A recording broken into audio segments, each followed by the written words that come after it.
Kongsikan di thread daripada Yasin Namron. Dalam video ni duk gelik mata kan.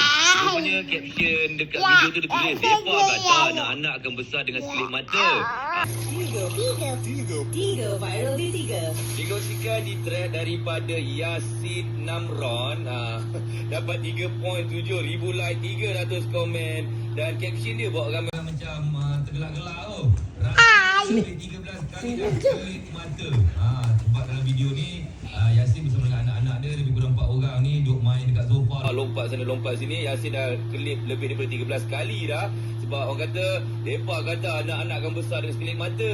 Jadi Yasin duk gelik tak besar-besar juga. Jadi kita nak bersama dengan Yasin sekarang ni. Memang anak-anak tu dia punya perangai begitu ke semuanya?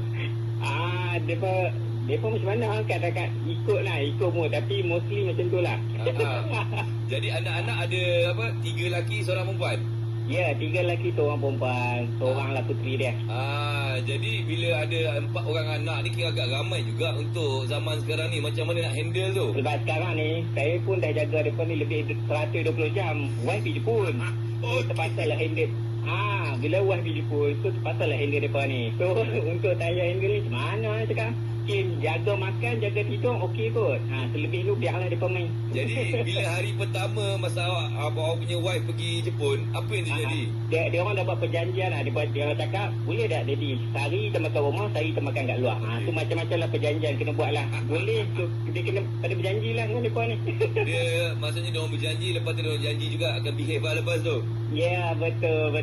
Jadi yelah dah 100 berapa hari isteri awak pergi ke Jepun. Macam mana setakat ni jadi seorang suami suri rumah perempuan? Suami suri rumah dia. Okey lah, depa okey lah. Maksudnya mungkin sebab dah biasa. Saya pun sendiri pun biasa handle budak-budak ni. So tak ada masalah sangat lah untuk saya. Tapi kali ni lebih lama sikit lah. Dengar dah bunyi suara-suara. Awak bekerja juga? Ya, bekerja juga, betul.